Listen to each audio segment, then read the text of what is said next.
Hi, I'm Raj K from Canon, and I'm here to talk to you about the Canon EOS R6 Mark III, a highly anticipated camera in the Canon lineup, the newest and greatest of the R6 series.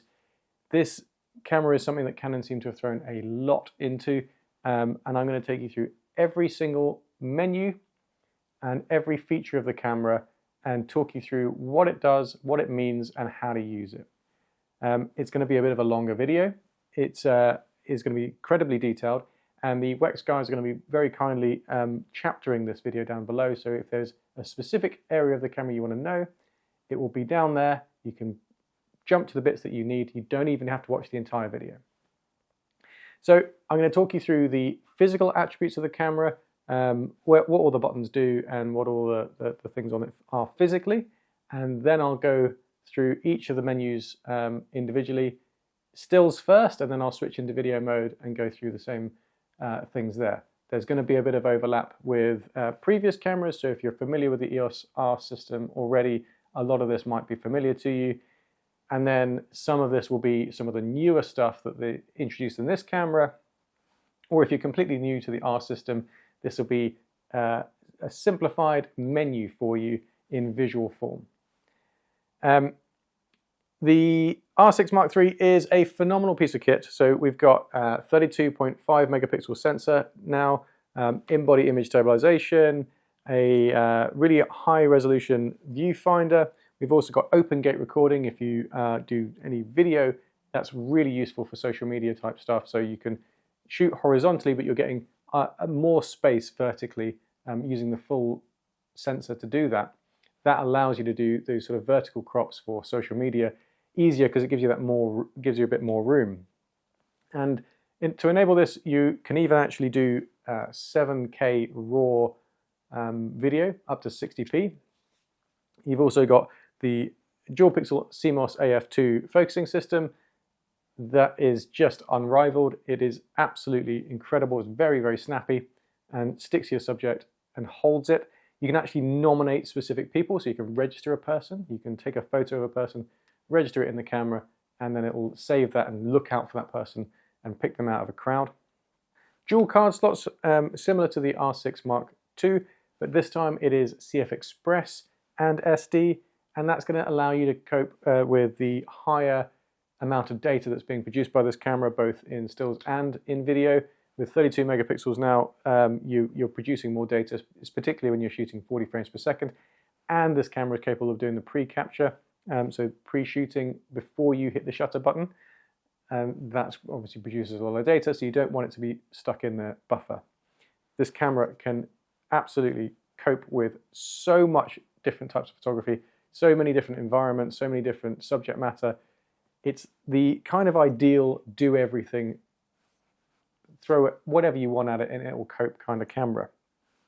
I will also show you some of my favorite customizations and my favorite ways of setting up the camera to making use of the new features even easier, but also just things I think that make the camera more efficient to use for the type of photography that I do.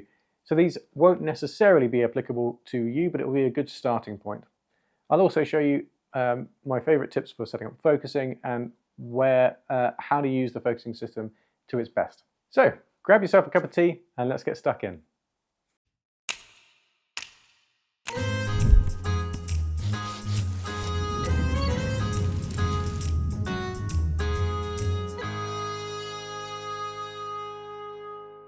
So as I mentioned, I'll start with the physical aspects of the camera. I've got another camera set up over there to show you what I'm pointing at with the R6 Mark III. So we'll start with the back, which is obviously where most of the buttons are. Up the top here we have a dedicated video and still switch, and that allows us to very quickly go between video and stills, and it will keep the settings separated. So if you're in manual in stills and in video, your exposure settings will be different for video and stills because you don't necessarily always want them to be the same. You generally want them to be quite different actually. So that is an easy way of switching between the two. Just below that we have a rate and color button. Now if I'm in playback, we can add a rate to each of the images. a rating, so it's a star rating, and that's embedded in the metadata of the images. It makes things easier if you want to then look at the images afterwards and you know that they were favorites. You can pull them out very easily by filtering for those star ratings. Then we've got the button for full menu with a fully articulating screen. So this comes out and spins up and down all the way around, which is lovely. We've got the viewfinder there, and you'll notice as soon as I bring my hand up to it, it switches between the viewfinder and the screen. If I bring that out, it won't do that. So by default, it expects when you have the screen pulled out that you're going to be wanting to do a bit of video, and you don't want the straps and things getting in anywhere near the sensor and then causing the screen to go off. That is a setting that we can change in the menu if we wanted to. Over on the right hand side, we have the little joystick, it's like multi-function joystick thing. That's useful for moving your focusing point and moving around the menus. We have a magnify button. We can punch into the image in live view as we're looking at it to check focus, but we can also use that to magnify in for playback as well. The info button there cycles through different sets of information. All of this is customizable, and I'll show you where that is later. The Q button here, this is a really important button to know. That's your quick menu. So you tap that and it will bring up, it'll allow you to navigate this one, or if you're on the info screen, we can, if on this side of the screen, we can press the Q button and it will bring up all of these different menus there. Nice and easy to get around the key settings that you're most likely to need to change on a regular basis. That way you don't need to jump into the full menu. You've got a dial here. This dial, when you're on fully manual, is generally set to your aperture. If you're in aperture priority or shutter priority or any of the other modes, it's generally set to exposure compensation. This one here is for playback, so you can view your images, and the bin button deletes those images. Another thing with the joystick is if you've got your focusing point on a smaller point and it's sort of off to the side, you can just tap the center of that and it will bring it back to the middle.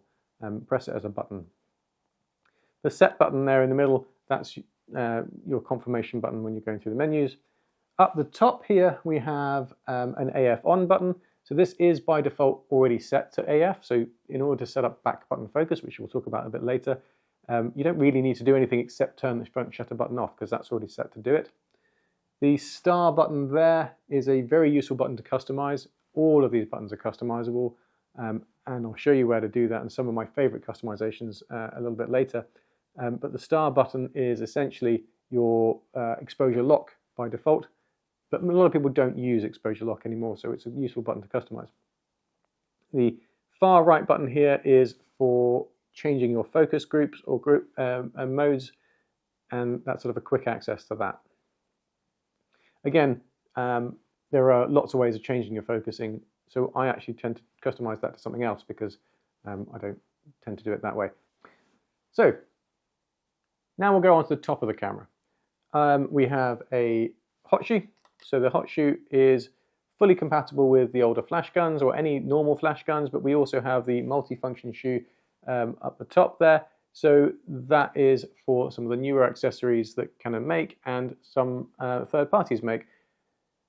These allow those accessories to connect to the camera in a more intelligent way and actually be powered by the camera. So there's an STE10, for example, which is a flash transmitter that is entirely powered by the camera and is much smaller, sits on the top of that hot shoe.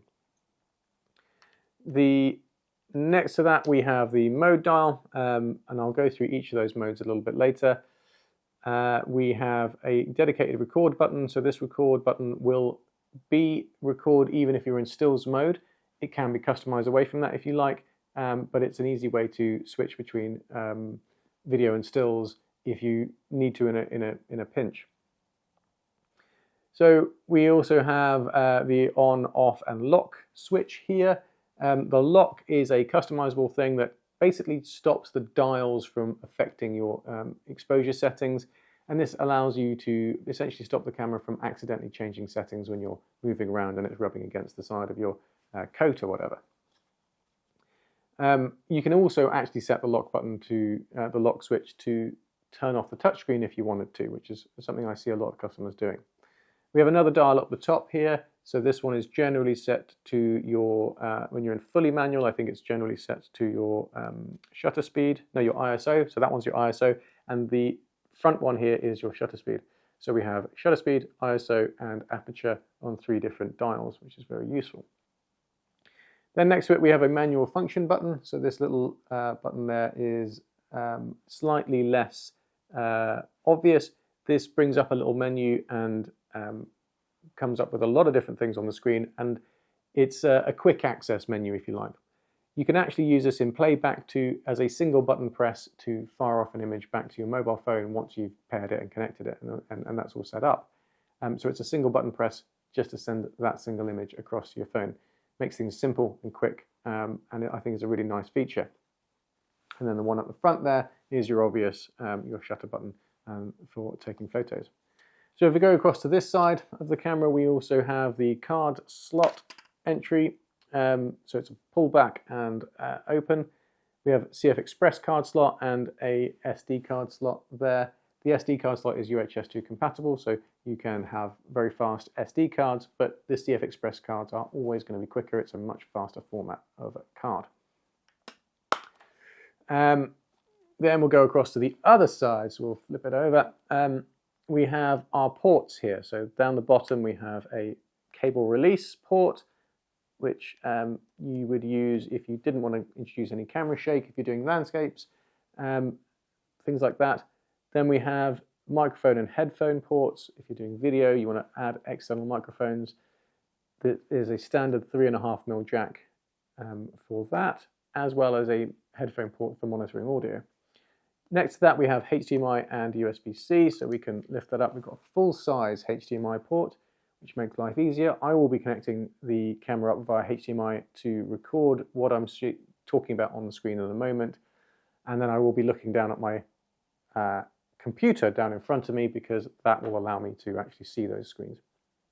We also have a USB-C port. This is for transferring images, but you can also use it for powering the camera. So provided you have one of the newer batteries in there, you can plug in and charge the batteries in camera, but also use the camera while you're powering it via this cable.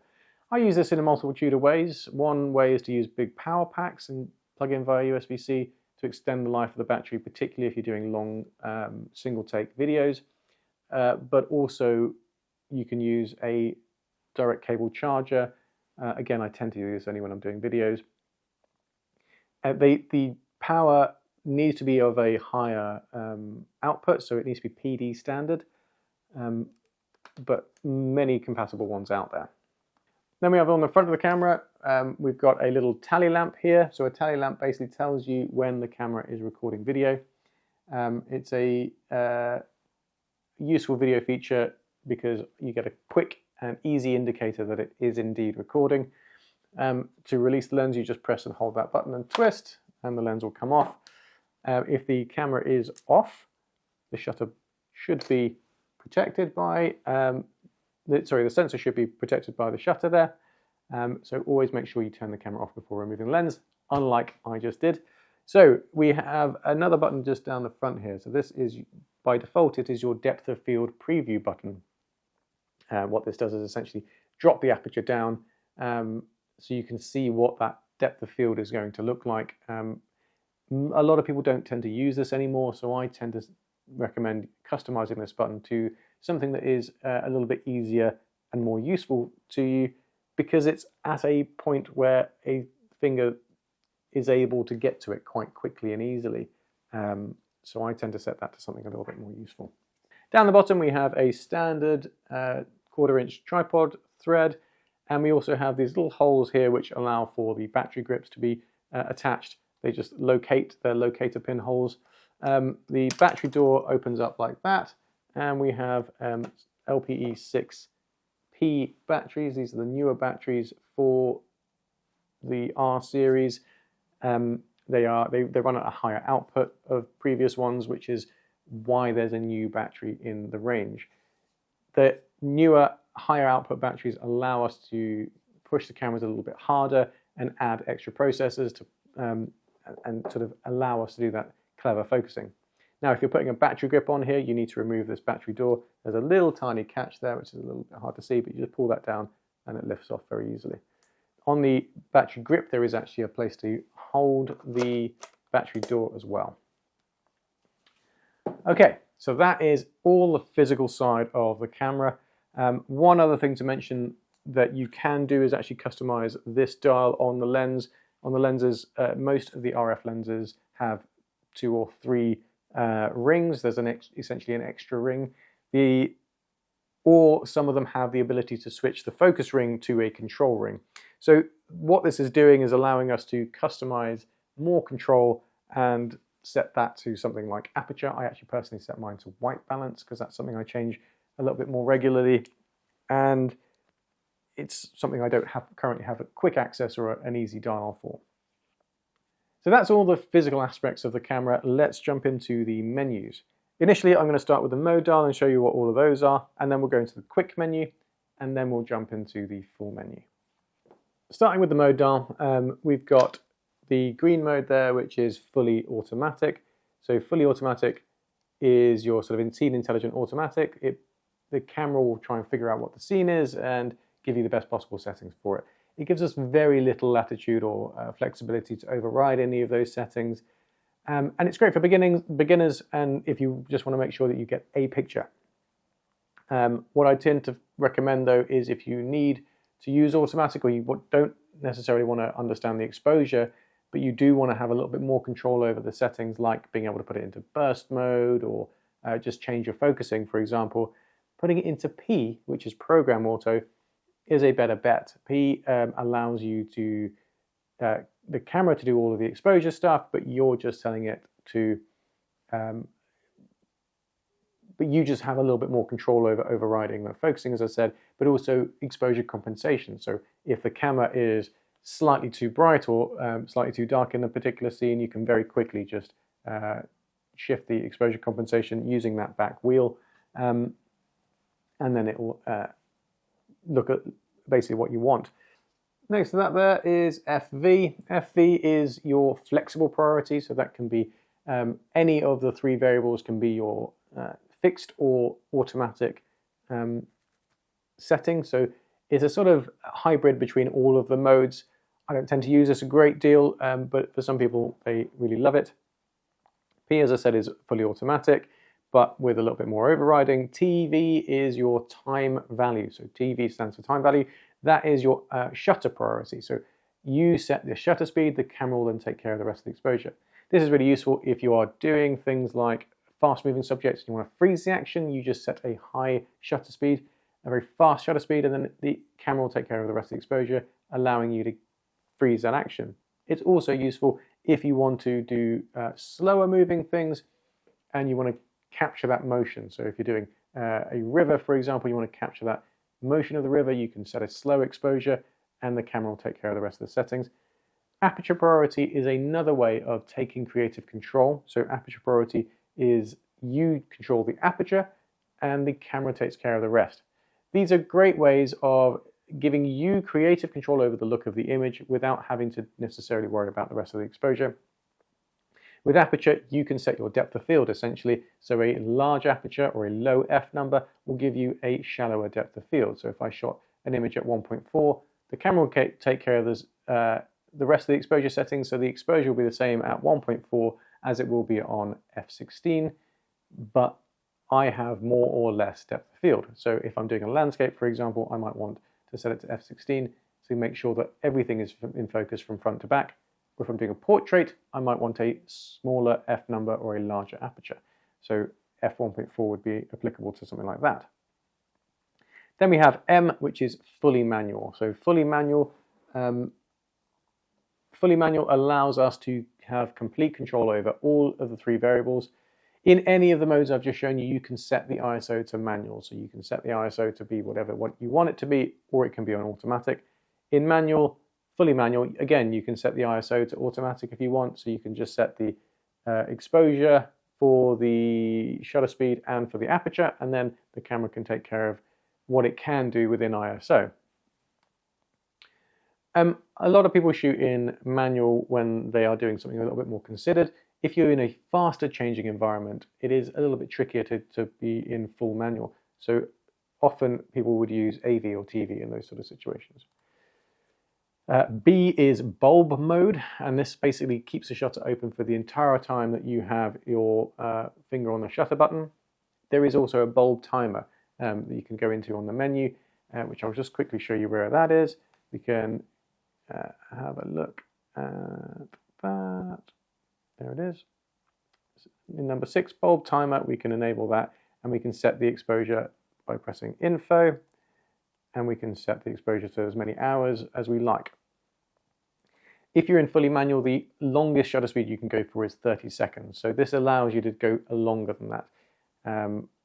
It's pretty niche in its application because you would need to have a very small aperture for and potentially filters in front of the lens to allow you to have that longer shutter speed. Sorry, yeah, that longer exposure time.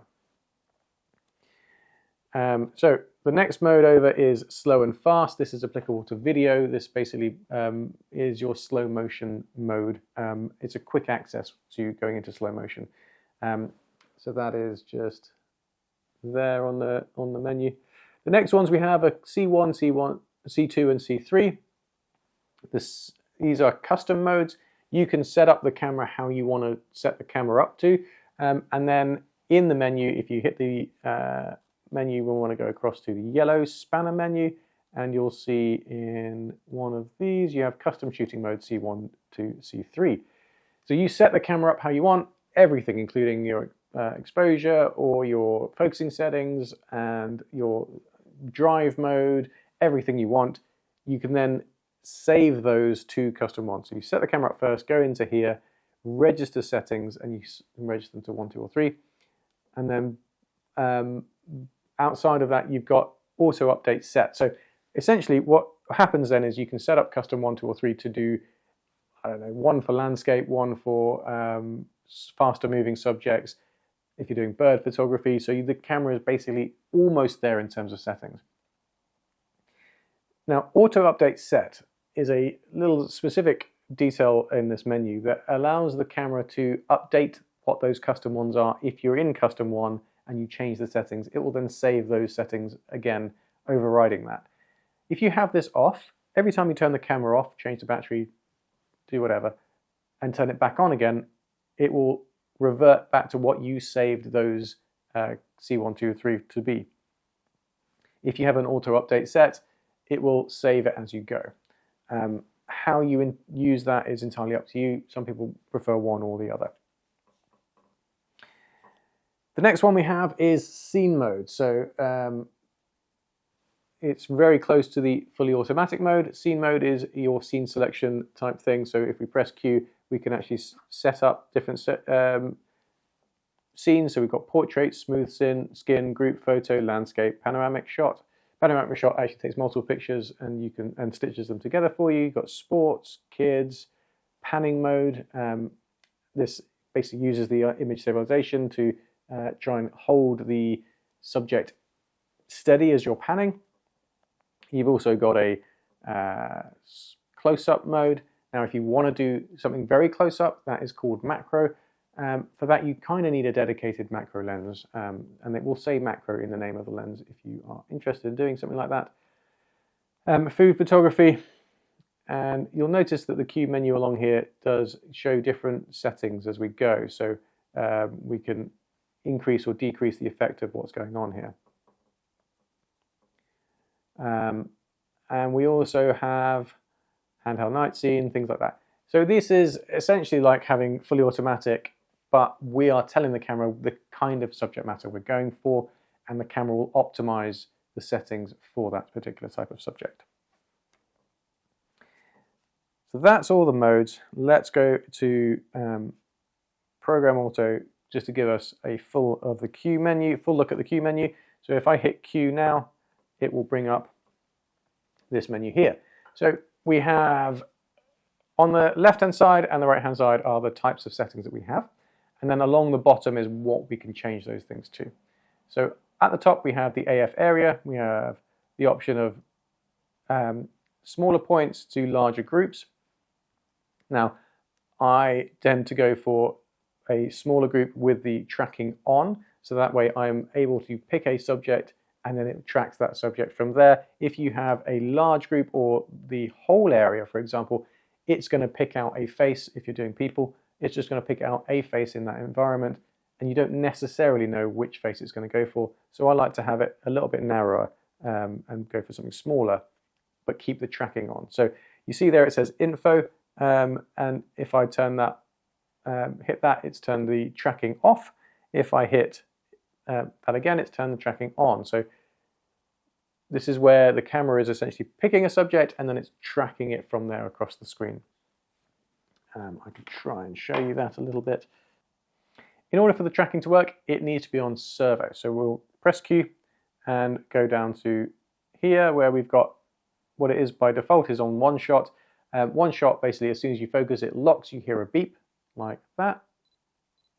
And what I dislike about this is it doesn't have any of the tracking ability. So I want the camera to be able to just continually focus on the thing I've picked. So I'm going to hit the Q button and go across to servo. You also have AI focus. AI focus is a hybrid between the two. So now when I hit the focus, you'll see it picks that subject and it will track that. If I go back up to the AF and I hit info to turn that off, I do the same thing. It'll only focus on what's in that blue square. The blue square doesn't move or track.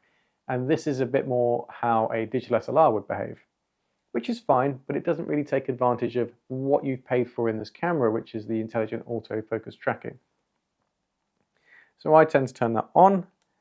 And then if we go further across, we actually have lock ones. So these are ways of, they're there so that you can customize buttons to switch very quickly to one with tracking, one without tracking.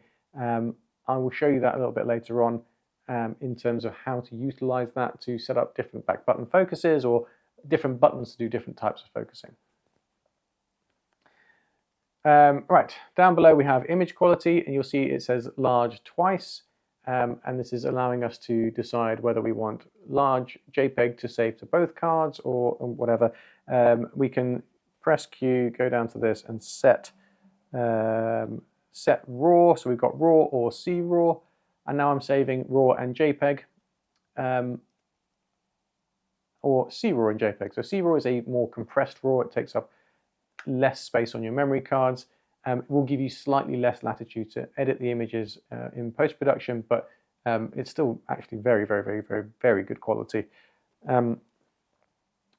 Oops, didn't want to go to the menu, so let's go further down. The next one is drive mode. Now this is an important one to know because if you're doing high-speed subjects, you want the camera to be taking lots of pictures when you hit the shutter button. So we have drive mode, we have single shot, we have high-speed continuous, we have, which is plus, so that's the fastest mode, then we have high-speed continuous and low-speed continuous, and then we have self-timers. And then at the end we have continuous self-timer. At the end of a self-timer, it will take multiple pictures. So if I hit the info button here, I can set it to, at the end of the timer, take 9 pictures, for example. Right, down at the very bottom we have cropping or aspect ratio, so we can actually set the camera into a 1.6 crop mode, so it behaves like an APS-C size sensor. You will have a much lower resolution when you're doing this. If I just have a look in here, I can tell you it'll be 12 megapixels then. So 12 megapixels when you're in crop mode, which is not bad actually, really. 1:1 aspect ratio, 4:3 or 16:9. Now, if you're shooting RAW, the RAW will come out as the full-size image. And if you bring it into Canon's editing software, DPP, it will show you the crop marks of what that would look like. And in Playback on the camera, it will show you crop lines. If you are shooting in JPEG, the JPEGs will always be the crop that you've set it to, so you can't go back from that. Right, let's press Q again. On the other side, we have flicker detection. Flicker detection is a really useful feature if you're shooting indoors. So indoors with artificial lighting, the lights flicker. And nearly all lights do this. LED lights are getting better and they tend to flicker at much higher frequencies if they do at all. But if you are getting flicker, what this does is that wave of the light going up and down the camera will detect that and take a picture at the peak of that wave every single time. So it slows down your burst rate, but it allows you to take more consistently lit images. Next one we have is white balance. I'll show you that. You have automatic white balance, and this can be set. If we press the set button, we can tweak it. So we have ambience priority, or we have white priority. So ambience priority will keep some of that warmth if it's a warm environment. White priority will absolutely, the whites have to be white. I tend to prefer keeping some of the ambience because the ambience, you know, the environment is part of the story. Then we have all the different standard white balance settings there, preset ones. And then we have custom, so you can actually set a white balance against a gray card, for example. And then we actually have preset. This is new to this camera compared to the old one. You can actually set preset color temperature ones that you would use regularly in Kelvin. And you can customize those. So if I press set, we can customize that. So if you regularly use Kelvin, you can actually set up different Kelvin values that are useful to you. So if you're using artificial lighting like I am now, I know those lights are set to 5,600 Kelvin roughly, so I can set the cameras to that quickly and easily. The next one across we have picture style, and you'll notice it says color there as well, and it won't let me do that because I'm in RAW. So if I set the turn off RAW here, it will then allow me to go down to here and press color as well. So picture styles are the camera is basically applying a look to the images in the preview of the image. If it's a JPEG, it applies that look to the JPEG. If it's RAW, your imaging software will most likely ignore that and just give you its rendering of a RAW image. Now, if you're shooting RAW and you're getting this sort of thing where it looks great on the back of the screen and then looks a bit flatter on the computer, that's because your picture style is set to something like landscape or portrait or standard, which is a little bit punchier on the back of the screen. But RAWs by design are quite flat when you bring them into software, because you then it maximizes dynamic range and then you can edit from there. So what I tend to do if I'm shooting in RAW is I set my picture style to faithful. That way what I see on the back of the screen is as close to what's going to come up on my computer as possible. We can actually go in here into monochrome, and you can set up your custom ones there as well. All of these are ignored by sort of Adobe software. Only Digital Photo Professional brings it in as that profile when you bring it into the software, so it'll look as you saw it on the camera. The new thing that we have here is color. So this is applicable to JPEGs only.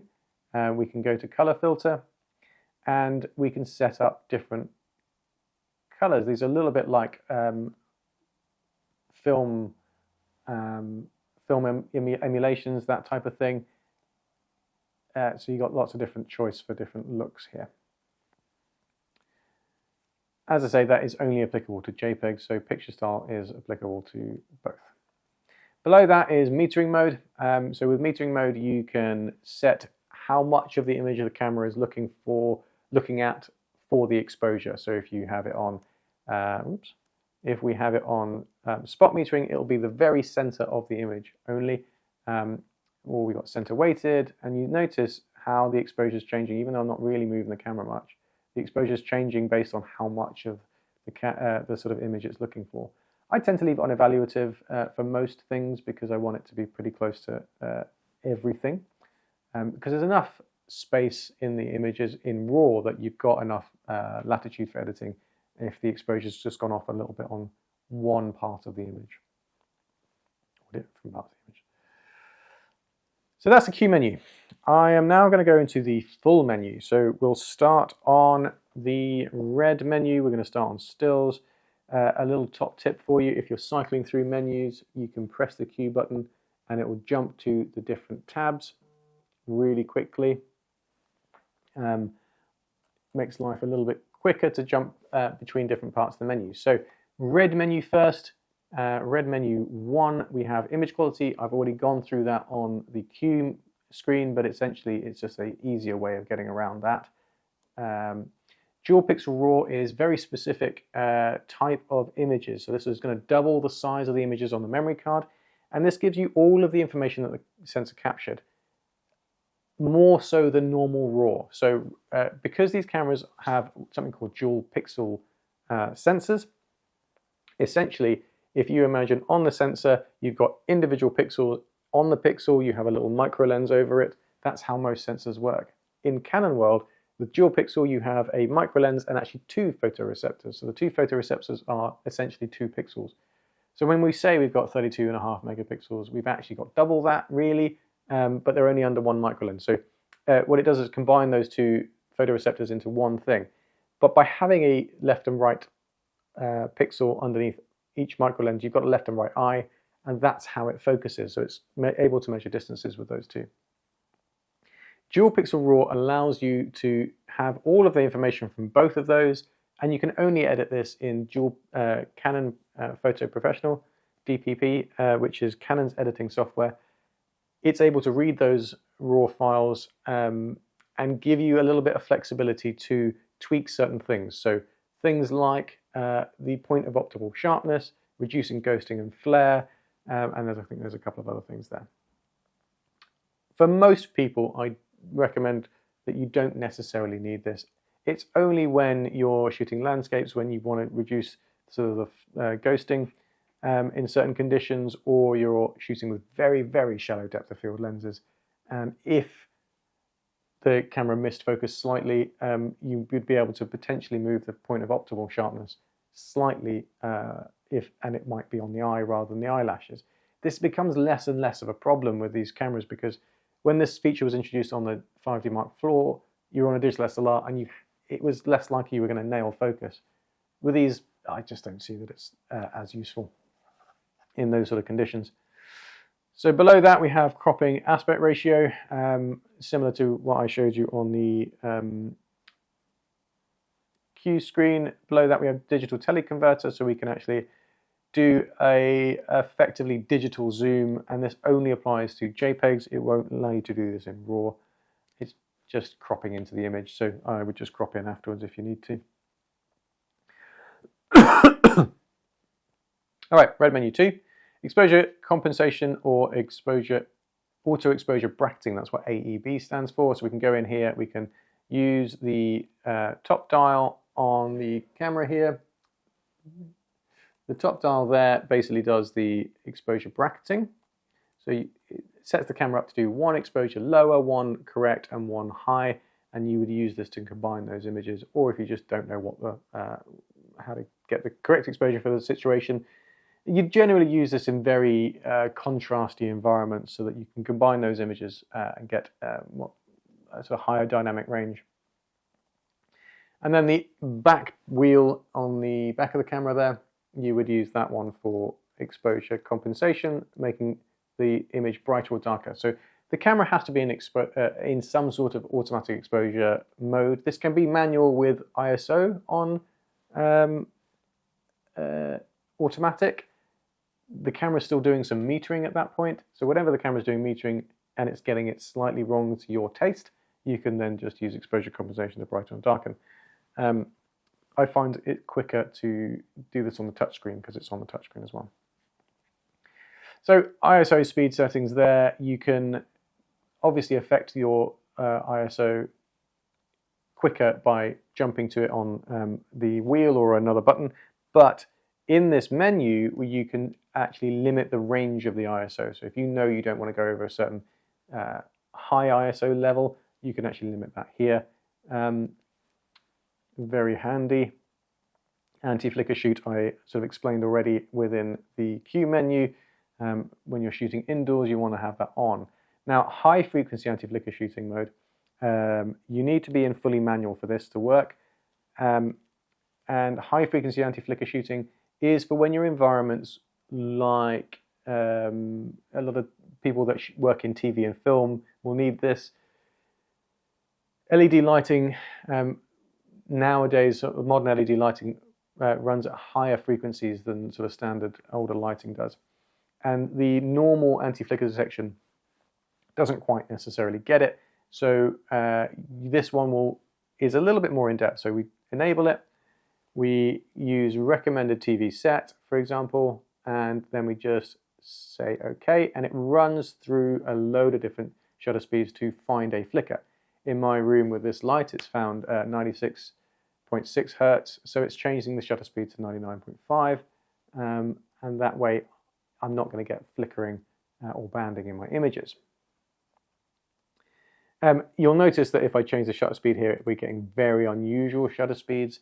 You can fine-tune it here, and it's a really useful feature for people that are working in those environments.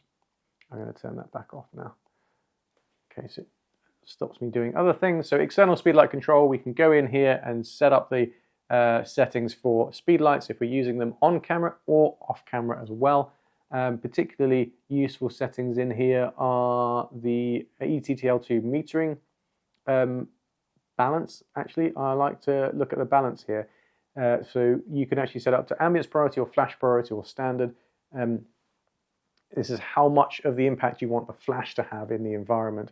I tend to like it on ambience priority if I'm using ETTL. I generally tend to use flash on fully manual because then it's just a dimmer switch really. But in fast-moving environments, we can do that. Newer cameras like this one actually have, we can set the metering up to prioritize the face. So when you've got face tracking on, it sends a pre-flash on the speed light, and it will prioritize your subject's face and the exposure on that person. Very, very clever stuff. Lots of other settings for flash here, which I'm not necessarily going to go into because it's specific to sort of flash, working with flash. Metering mode, we've talked about with the Q button, how much of the image the camera is looking for the exposure. The next one we have is detect priority auto exposure while AF. This is a slightly bizarrely named thing that is a really useful feature. I would definitely have this on. So this is essentially allowing the camera to set the exposure for the detected subject. So if you are photographing a person, it will set the exposure for that person, effectively a moving spot metering for the person that you're trying to photograph. Very useful feature, and I would have that turned on. Red menu 3, color mode. I mentioned this in the Q button. We can set the picture styles and we can set the color filter. The color filters are only in JPEG. Color space below, sRGB or Adobe RGB. Now, this is something that people make more complicated than it needs to be really. If you're in RAW, it sort of doesn't matter what you have here. You can change it because you've got RAW, you've got all the information you want. You can set your pictures, your color space in the software that you're using. So what is a color space? A color space is how much color the image is displaying. So in sRGB, you don't have quite the same color volume as you do with Adobe RGB. If you like, there are more colors available to the camera if you're in Adobe RGB, but if you're shooting in RAW, you're getting all of that information. So if you're in Adobe RGB and you're shooting JPEG, you've got slightly more color range in the images in Adobe RGB, which is useful for printing. If your images are going to be displayed on the internet and exclusively on the internet all of the time, like most people, I would recommend keeping and sticking to sRGB. The reason is the internet works in sRGB.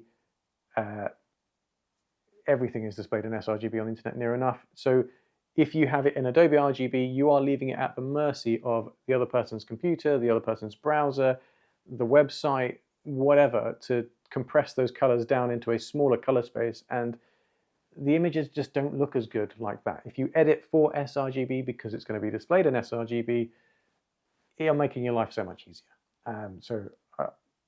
My argument is that you should use sRGB for the most part. If you are printing and you want a larger color space for that, absolutely have at it. But as I say, if you're shooting in RAW, you can do that in the software. You don't have to do it on the camera. If you first set it to Adobe RGB, your file names on the memory card will have an underscore at the beginning of it. I have had customers in the past going, I don't know why it's giving you an underscore, but that's why you've set it to Adobe RGB.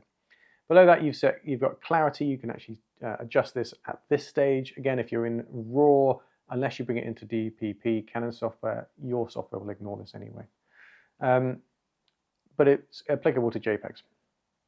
HDR-PQ, this is comes from the cinema world setting of HDR. This is a TV standard of HDR. If you set this, what it's saying you there is shots captured as HEIF or raw images. So rather than JPEGs, you'll get a HEIF format, HEIF, which is high efficiency image format, instead of your JPEGs. So these are actually better quality and smaller in size than JPEGs. And it is an attempt to kill off the JPEG finally, but it's such a prevalent and useful format because everywhere supports it.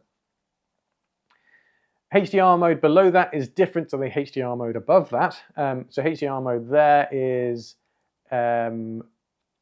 basically taking multiple pictures and combining them in camera to give you more dynamic range. We have two modes here, moving subject, so this is more if you're hand holding or the subject is moving, and it takes, and then you've got dynamic range mode. So this one gives you a little bit more options in the menu here, and we can have more flexibility about what it is exactly that we're doing, how many photos we're doing, the type of, whether we're saving just the final image or all the images that we've taken at the end, up to you. And then how often you want this to happen, if you want this to continually doing it or just for the one time. And it turns it back off. I need to turn that off because it's killing all my other settings. So let's have a look. Also, lighting optimizer, this basically sets up the exposure to be prioritizing your subject. So if you're in fully manual, it's disabled, but if I go to one of the AV modes, that sort of thing, auto lighting optimizer, we can push that up or down, and it's basically going to increase the brightness and the look on the subject rather than, particularly in an environment like this where the subject's essentially backlit, it will make the subject look better. So I do recommend having that on as well. Highlight tone priority. This basically improves the bright areas of the images, and I tend to leave this off for the most part. If you're shooting in RAW, you can do this afterwards. If you're shooting in JPEG, what this does is ensures that the highlights aren't clipped. You're getting good gradation in the highlight areas. Red menu 4. We have a white balance settings. As I mentioned, this is all in the Q menu as well, but we can set up our custom white balance here. We can use an image from the card. If we've taken an image of a grey card, for example. White balance shift, we can actually go in here and tweak our white balance. So if we want to add a bit of a color tone to it, we can do that. I tend to leave that off. And then lens aberration correction, an important one, because the mirrorless system, the lenses are smaller and lighter, but they do some of that by having digital corrections on. There are no lenses in the world that are absolutely perfect and wouldn't benefit from some level of digital correction. So lens aberration correction having on is a massive benefit. Some lenses really need this on. Some other lenses don't really need this on very much. It depends on what you've got. You've got peripheral illumination correction, which is your vignetting. I would have that on, and then digital lens optimizer does a lot of stuff for that lens. The advantage of our system is that all of that data is stored in the lens, so it's taking that data from the lens of the correction data and applying it to your images. So there's no reason to have that off. Long exposure noise reduction. This is when you are doing long exposures, very self-explanatory. It turns on the noise reduction because as you do a long exposure, your the heat builds up in the sensor and noise builds up as well. High ISO speed noise reduction. When you're at high levels of ISO, as you know, you build up more grain and noise in your images. This is how much of the camera noise reduction is doing. Dust delete data. If you can actually set the camera up to delete bits of dust off the sensor, which you can actually read the manual for that one because it's not a lot of people do it, to be honest. Multiple exposure. Red menu 5. You can set the camera up to take multiple pictures, and you can set up different types of how those images are blended. So it basically layers on multiple pictures. You can actually pick an image from the memory card as your starting point, and it will show you that in the viewfinder. And as you're taking pictures with multiple exposure, it shows you as it's building what it looks like in the viewfinder. It's very, very clever. Now at the bottom, here you've got save source images. You can have it save all of those individual images as well, separately to the combined multiple exposure. Some lenses in the Canon lineup require too much of the lens correction processing, and it basically disables the ability to do multiple exposure and focus bracketing, because it would be doing too much processing to apply the corrections on multiple layers of images on and then layer those on top of each other. Lenses like the 24 to 240 and I think the new 28 to 72.8 maybe will disable multiple exposure. Focus bracketing, this would be used for things like macro work or landscape photography as well, is a useful function for this. It's taking multiple pictures at different distances, focusing distances. So we're not zooming, we're just taking a picture at a close focus and then further away. The number of shots you need and the focus increment you need will be trial and error, really. It really depends on the type of lens you're using, how close to the subject you are, all sorts of things like that. The key thing here is focus on the nearest point that you want in focus, and then the camera will run through 100 or 200 or 400 pictures at different focus increments, and then it can, down below, composite those images. So it will save, combine all of those and give you a depth composite. The difficulty with macro work is that your depth of field becomes very shallow, so you only get the antennae of your insect, for example. This will allow you to get the entire insect if you want, and by combining those images. It can save all of those individual images as well, and you can tweak this afterwards if you want.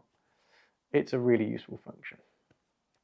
So, red menu 6, we have drive mode. Again, I went through this on the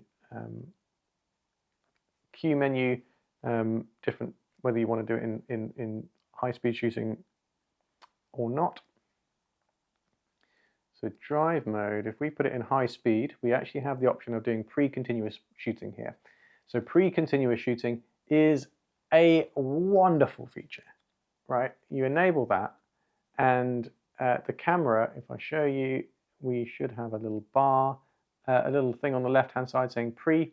While I'm half pressing the shutter button, it's already taking photos and it's discarding those photos. So once I hit the shutter button properly, it will save the pictures I've just taken, but it will also go back in time and save half a second's worth of images preceding me hitting the shutter button. So if you're in an environment where you're waiting for a kingfisher to hit the water, by the time you've seen it, you've missed it. But if you are half pressing, waiting for it to focus and waiting for that thing to happen, when you half press the shutter button and you're waiting for that, it's spooling those images. You hit the shutter button fully, it's gone back in time, and you've not missed that moment. Brilliant, brilliant bit of technology. Interval timer here allows the camera to take photos at predetermined intervals and as many as you like. This is great for time-lapse. We actually have a time-lapse movie mode when we go into the video side of things. So this is when you want full resolution stills at different intervals. Bulb timer, as I mentioned earlier, only works when you're in the B mode on the mode dial, and that allows you to set lots of different longer exposures. Set silent function, silent shutter function. We can set that on, and the camera goes into fully silent mode. It uses the electronic shutter, so there's no movement. The only thing you might hear, if anything, is the aperture blades coming in and out. Especially on older lenses, that was slightly noisier. So if you're using adapted older lenses, you might hear a little click when the aperture blades jump in and out. But the camera will be silent. Shutter mode below that, similar thing. You've got mechanical, electronic first curtain, or electronic. Electronic will be effectively silent, but the camera will still make a sort of a simulated noise to let you know it's taking a picture, unless you put it into this fully silent mode.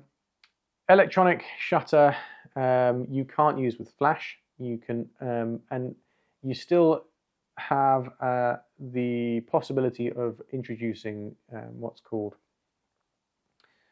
rolling shutter. So if a moving subject is going across the subject, it's reading line by line from top to bottom, so you'll freeze them there and they sort of spread across the frame.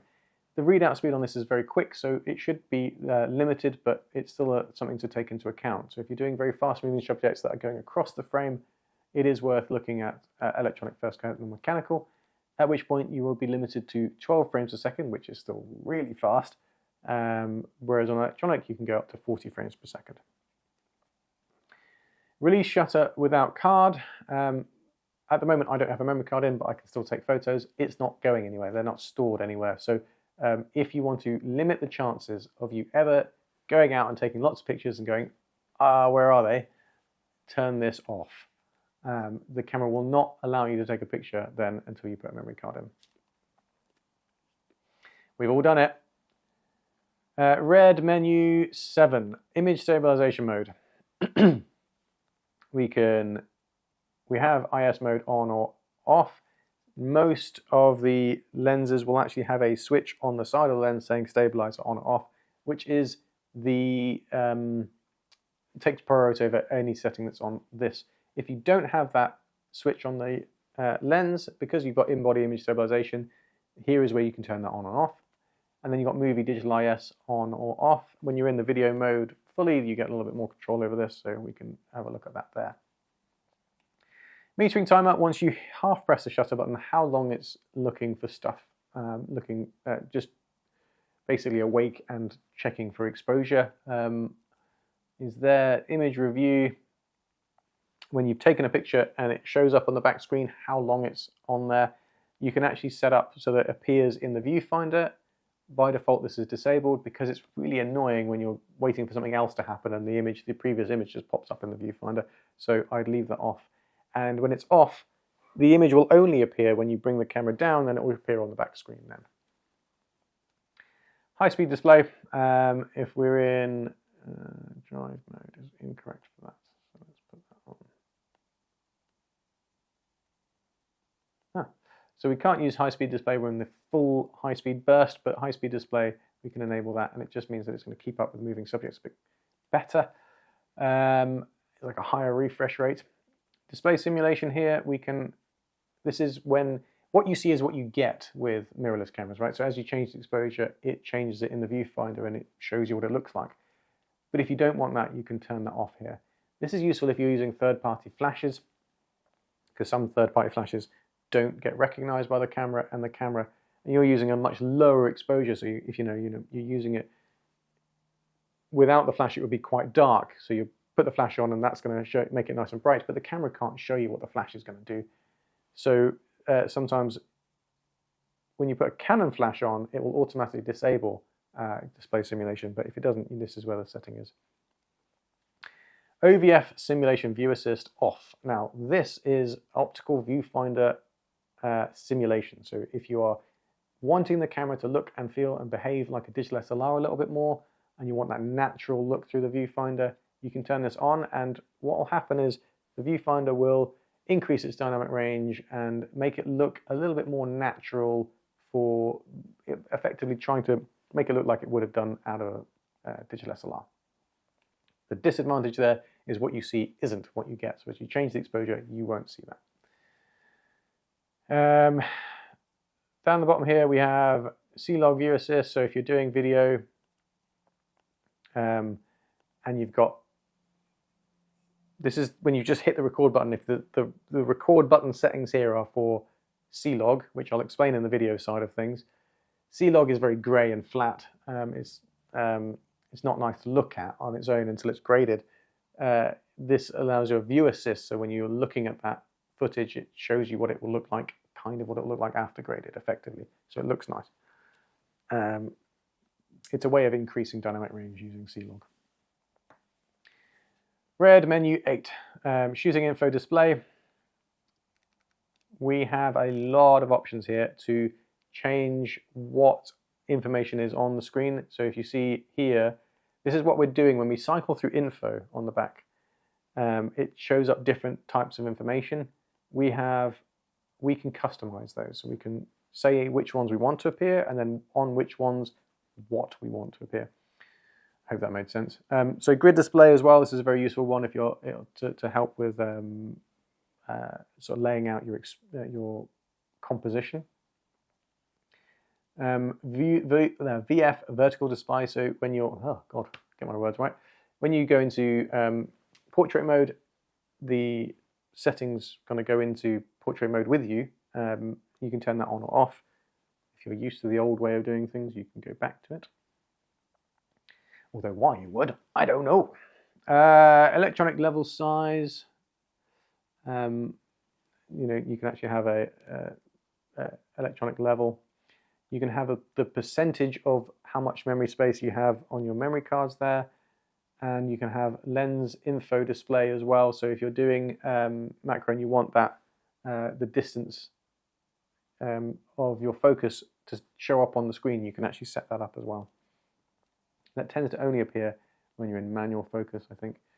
So I think that's everything that we want to talk about there. Below that, we have quick control customization. So I showed you things that were on the quick control menu. You can go ahead and customize that, so you can set what you want in that quick control menu.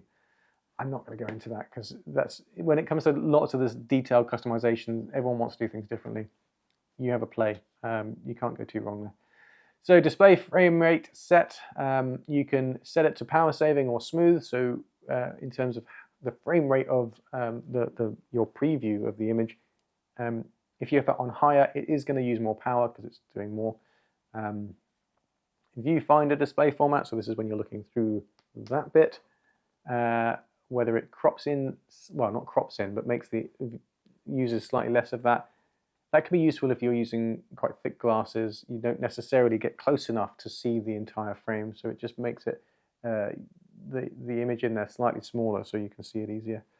Reverse display below that, that is when you have the screen flipped out like that, and it's sort of pointing the same way as the lens. Do you want it to behave more like a mirror, which is a little bit more natural, what we're used to seeing, so that's to have that on.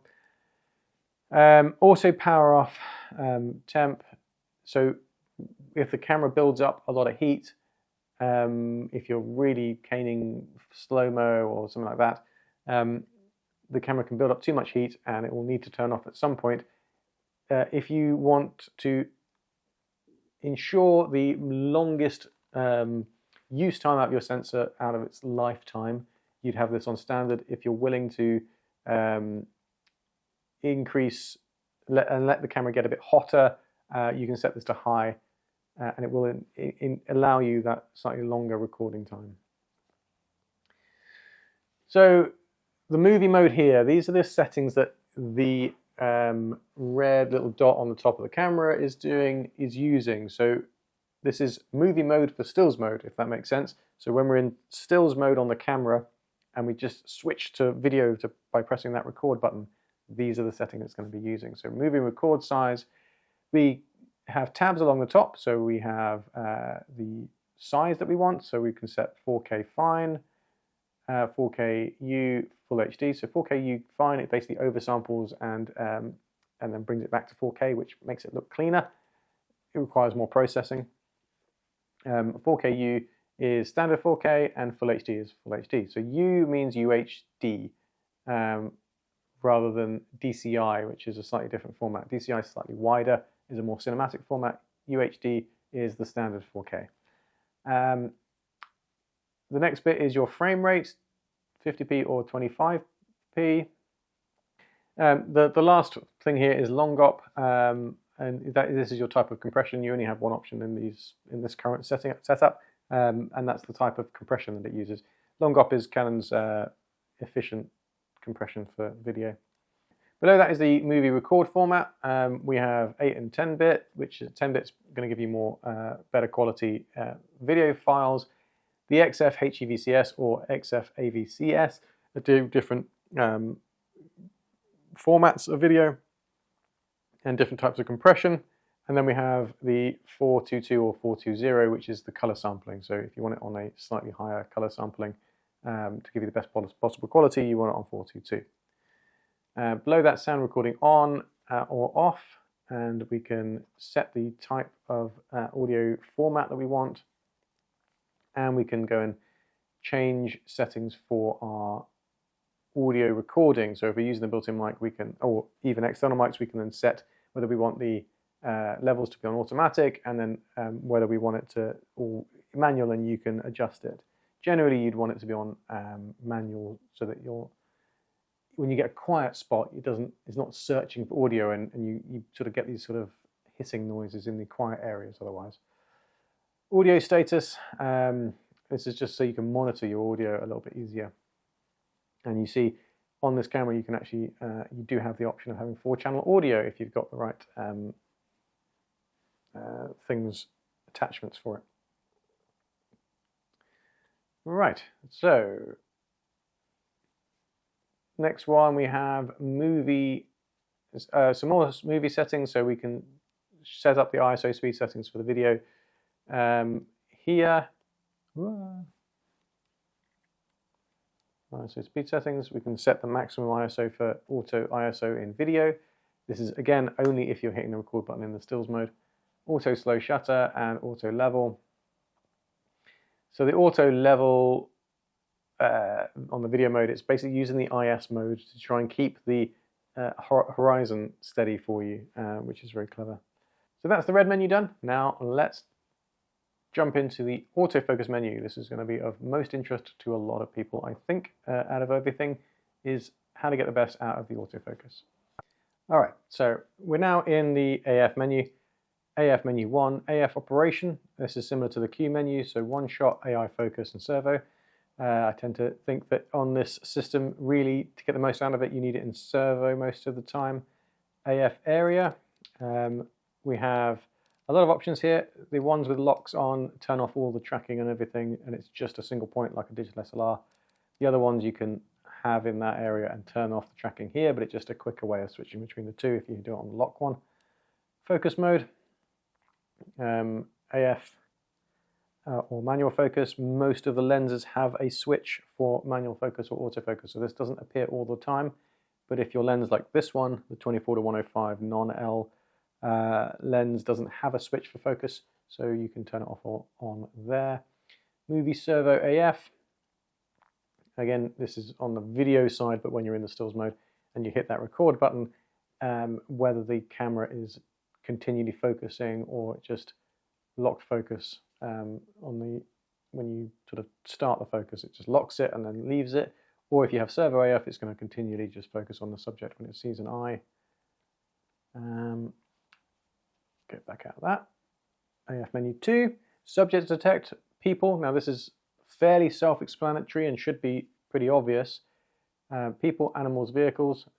The animals is birds, cats, dogs, horses, zebras, and things that look like that work as well, very well. Vehicles, motorsports vehicles and cars and motorbikes, and aircraft and helicopters. The spot detection, where it says info tick for spot detection, that is the driver of that vehicle, or the pilot of that vehicle. It has helmet detection, so it will pick out the rider of the bike, for example, or the driver of a Formula 1 car, and it will pick out the helmet. I don't know why it's called spot, but he is. If you put it up to none, it will still do tracking, but it's essentially just picking whatever thing you put the focusing point on, and it will try and track that thing. Auto will do any of those three subject matters. The reason you'd want to put it on the specific subject matter you're doing is that it will see it from further away and quicker, because it's not looking for lots of things, it's just looking for a single particular thing. So if you know you're doing people, put it in people, it just works better. But if you are more of a generalist photographer, leaving it in auto is fine. It will do a really good job in all of those situations. So the next one is the AF cases. This has changed a lot from the R6 Mark II and the Mark I and all the rest of the cameras.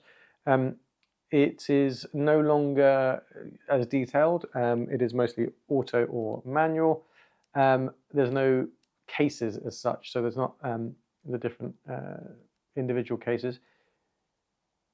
For most people, automatic is fine. It will do a very, very good job. Where you find that you might want to push it a little bit further is just to change the characteristic of that. So if I hit the color button, it's going to allow me to shift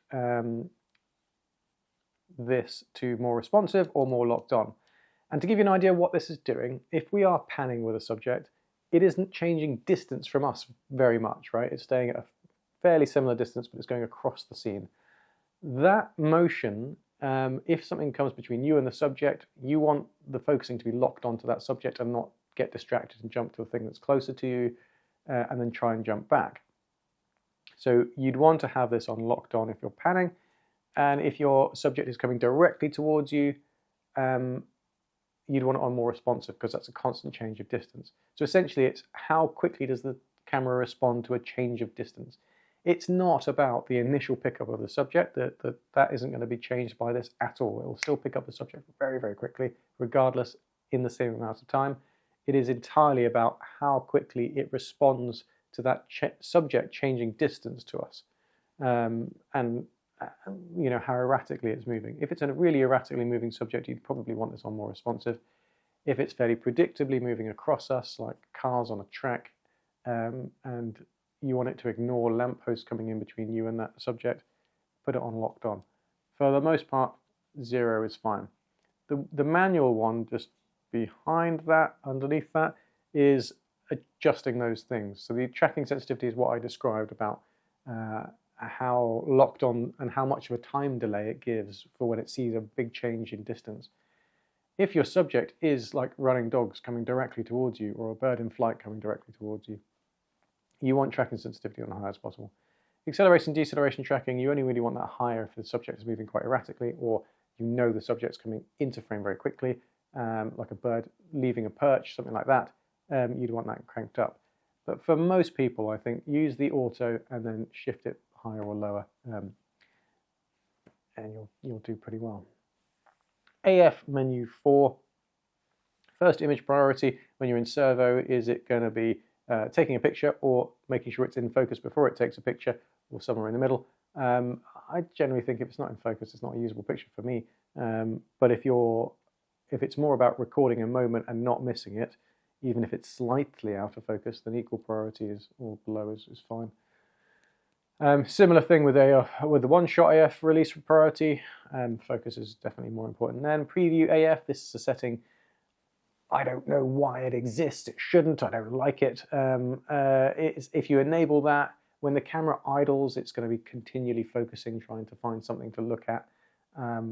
It's just draining power, and I hate it, honestly. Disable it, because if you're sort of waiting for a subject to appear into a frame and the camera gets bored and idles and then it just starts focusing on random things, then it drives me mad. So turn that off. Lens drive when AF impossible. If the AF can't lock onto anything, and maybe it's too dark or whatever, does it continue driving the lens to try and find something, or does it give up and leave it on? AF assist beam firing, there is a little light on the front of the camera for illuminating things in the very, very dark. If you want to be more subtle, you can turn that off. AF menu 5, limit AF areas. So when you're going through the different areas, if there's ones you don't use, you can untick this box and it won't show up in that menu. It makes switching to ones you do use a bit quicker. Orientation linked AF point is to do with when you're in portrait or landscape. You can actually have the focusing point set to different areas and even set to different sizes. So if you're in portrait and you want it to be larger, you can have that. And if you're in horizontal, you can have it slightly different. Limit subject to detect. If you never do animals or you never do people, you can get rid of them. Left right eye detection. This is nothing to do with your eye, it's to do with the subject's eye. Which of the subject's eye do you want to detect? I'm not entirely sure why you'd want to prioritize one side or the other. I tend to leave this on auto. I don't have it on actually. Oh yeah, I do. Yeah. So I leave that on auto. Manual focus peaking settings. So when you're in manual focus focus peaking basically puts a highlight color around the subject that's in focus. So as soon as it comes into focus, you'll see a red fringe around that subject. It's good and it's fairly accurate, but you do have to punch in to zoom in a little bit and double check your focus. The really great one is focus guide. So if I show you this, I turn that on and set the camera to manual focus, which I have to do over here, as I mentioned. Focus mode, manual focus. You'll see I've got these little green little sort of dog ears. So they, as I come into focus, tells me if I'm in front of that focusing, and then when I hit focus, it turns green. And I can move that focus point around if I want. And this is much more accurate. So it uses the dual pixel AF system, and if it says it's in focus, it's nailing focus. It's really, really good. I'm going to enable AF again, come back across to that. Okay, then below that we have lens electronic manual focus. So does it override even when you're in a auto focus mode? Can you still override and use manual focus at the end? And you can actually set it to magnify in when you do the focusing, so it's automatically just magnifies into the subject. So let's just do that in, it needs to be one shot for it. So now I'm in autofocus in one shot. I half press the shutter button, keep it held, and as I turn the focus wheel, it's magnifying in, and I can take a picture when it's in focus, which is quite a useful thing. Below that on the AF menu, you actually have the ability to clear the as it magnifies in. You can clear that once you half press the shutter button. I'm going to turn that back to that. The next setting, oh God. The next setting is register recall AF related settings. I can have different setups that I like to use regularly. I can set them and I can rename them as well. So because this is quite a complex focusing system and there's a lot you can do with it, what we've found is the ability to save your settings so you can go and choose them a bit easier, makes life a little bit quicker to switch between, I don't know, landscape photography and sports, for example. Right, playback menu. So that's all the AF menu stuff. I will show you how to do back button focusing and that side of things a little bit later, so that's in the custom controls bit. Blue menu, playback. We can protect certain images on the card so they're not deleted when you delete all the images. You can erase sections, you can erase folders, you can do all of that. You can rotate stills if they were taken in portrait but didn't show as portrait. You can even change the movie rotation info, so if you're shooting video and you haven't turned on movie rotation info to be saved out on the in the metadata, you can change it here. So if you're doing sort of social media edits, it comes up as portrait on the computer. It does make life a bit easier. We can go in and set ratings, or just have a look at the ones that are rated on there. Protect when setting the rating, so you can set things to protect an image if you've rated it, because the assumption there is that if you've rated it, you know you want to keep it. You can copy images from one memory card to the other here. Really useful in some situations. And you can also do a print order in camera. I don't know why you'd want to do this in camera, to be honest. Raw image processing. You can process an image, you can sort of crop it, you can do very minor edits on it and process it and save it as a JPEG in camera, and add creative effects. Here you can customize the quick control menu on when you're playback for raw processing. Below that is you can resize an image, so if you need to send off a smaller JPEG, you can do that. You can just make it smaller in camera, and you can even crop, and you've got lots of options in terms of cropping, in terms of aspect ratio, but also size of those crops. And if you need to send off JPEGs but you've been shooting in the HDR PQ setup, so your images are in HEIF format, you can convert them as JPEG in camera because there is compatibility you know, there's a sort of, some people won't necessarily have the ability to use HEIF straight out of camera. That's becoming less of an issue now as HEIF is becoming more prevalent. Playback method, you can actually set up a slideshow, so you can plug the camera in via HDMI to a TV and set up a slideshow, which is quite nice. You can set image search conditions, so if you want to search for a particular date or something, you can have a look through the memory card for that. And view from last seen, so if you come off playback, when you go back into playback, does it show you the last image you were looking at, or does it go reset it back to the beginning or the most recent image?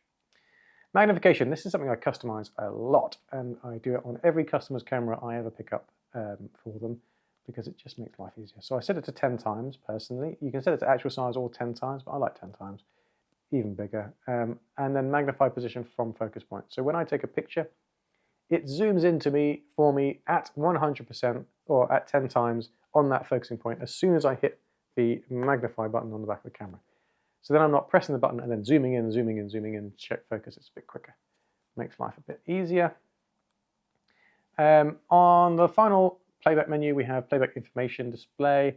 We have loads of info that comes up as options if you cycle through the info button. And we don't always need all of those. You can disable some of those. Highlight alert basically tells, it'll flash in the white areas if the white areas are above 90% or 95% or something. So it's sort of areas that are clipping or at danger of clipping. AF point display, it will show you where the camera was focusing, so you can check that it was hitting the eye, for example. Playback grid, you can have a grid overlay come up on the screen to help with composition and see if you were composed the way you want it to be. And movie play count, it's basically if you're using timecode, does it use the timecode for that? The next menu is the networking menu, and we have a lot of different options here because it's a very capable camera in terms of networking. We have the ability to connect to your smartphone or tablet using the apps. We have two apps. We have Content Transfer Professional, which is for pros and is a subscription service, so you have to pay for that one. Or we have the free app, which is Canon Camera Connect, free to download on any app store, and it is fantastic. You can control the camera remotely. You can see what the camera is seeing remotely and tell it to take pictures and change settings and things like that, and videos. Or you can do it over EOS Utility, so you're pulling it into the computer or wirelessly to your computer using the EOS Utility software. And you also have Bluetooth for the Bluetooth remote and Bluetooth connection to your phone as well. Loads of options here. Really easy to set up to connect a smartphone. You need a memory card in the camera, but you basically just do this and it runs through a little wizard. You connect your phone to the camera's Wi-Fi because it can set up its own little hotspot, and then you can do it anywhere you like, and it just transfers the images across using that. So it uses Wi-Fi for the actual high data connection. The Bluetooth is an always-on connection. Once you set up once, it does make all the rest of it easy. So it will turn on the Bluetooth when you open the app, and then you can actually, it will turn the camera into the Wi-Fi mode for you and connect it all for you in the app, and then it's just a bit quicker and easier. EOS Utility software, you can do that wired or cabled, and that allows you tethering to a computer. You can actually set up the camera to only store the RAWs in the camera, but just send a small JPEG preview onto the computer, which is lovely because then you can sort of show people as you're shooting, and it's more responsive and quick because Wi-Fi can be a bit slow for large files. FTP server transfer, this is more advanced, and this is designed for pros. Basically, if you're out in the field or sports photographers, what they're often doing is they're shooting images and sending them as they go to a server somewhere, and that server's been being looked at by an editor who then captions those images and files them for news agencies and that sort of thing. But it also has a lot of uses for studios, so if you ever want to do something like that, get in touch and we can help you set something up in your studio. Live streaming, so this is not available because I'm not in movie mode, but we are able to set, the camera has UVC and UAC. The camera has UVC and UAC streaming, so this basically allows you to plug it in via USB straight into your computer, and it recognizes it as a plug-and-play webcam. Makes streaming very easy, and you've got settings for that in here. All your network settings, your main network settings are here, so we can, if you want to save battery, you can put it in airplane mode, and that will make sure everything is completely off. And you can set your camera name down the bottom here, which allows you to sort of name it as yours. Very useful. Or if you have multiple cameras, you can differentiate between them a bit easier. If you encounter errors, they will show here, and it keeps a log of the different errors that it's encountering. You generally won't find it encounters many errors until you start doing FTP, where it can be a little bit more finicky, but is much easier than it used to be with FTP. It's actually pretty easy now. GPS device settings, we have an external GPS device that you can plug into this, and this is how you use the GPS receiver, but you can also actually, once you've connected up your smartphone, you can use your smartphone's GPS location, so it will then embed that location data into the metadata of the images, much like your phone does when you're taking photos on that. When you plug into USB, what does it do? What is the camera doing? Is it using it for photo import or remote control to the computer? Is it using it for streaming? Is it using it for Canon apps for the iPhone? So you can specifically actually plug this straight into an iPhone directly. You don't have to use Wi-Fi, and it uses these Canon apps. That is iPhone specific. And you can save all of those network settings to a memory card, so that if you have multiple cameras or you just want to back up all of your network settings, you can do that. You can save it to a memory card, which is really useful. And then if you ever get confused and everything's not working or something's gone wrong, just reset the communication settings there. Leaves all the rest of the camera settings alone, just does the communication stuff. Okay, yellow spanner menu. Menu 1, record function card folder select. We can go in here and set up our memory cards. If you have multiple memory cards in there, you can have it record separately for video and stills. You can have it record JPEG and RAW to both. So you've got backups. You can have RAW to both. You can have JPEG to one. Or loads of different options. I'd have a little play and see what works for you. You can set up the numbering for video and stills. And if you want to reset them for a new project, you can do that there. You can change your file name for video and stills, and you can sort of tweak what they're called. So if you have a code for a particular shoot, I know my partner actually does that for every shoot. She names the where that shoot was, so that if she's searching on the computer, it's easy to find that particular location.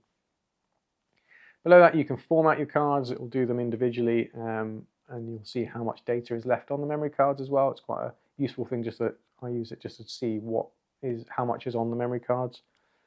Auto rotate. So this one I actually generally set to on, but only on the computer.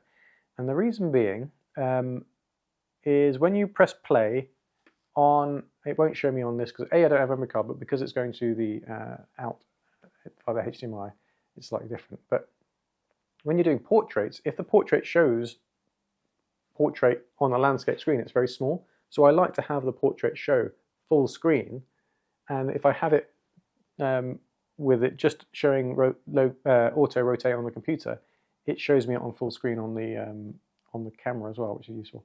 And here is what I mentioned earlier about adding video rotation information. If you forget to do this and you need it in vertical, you could do that in Playback and change the rotation information, but this is useful to turn on if you're doing social media stuff. It is not added to RAW videos.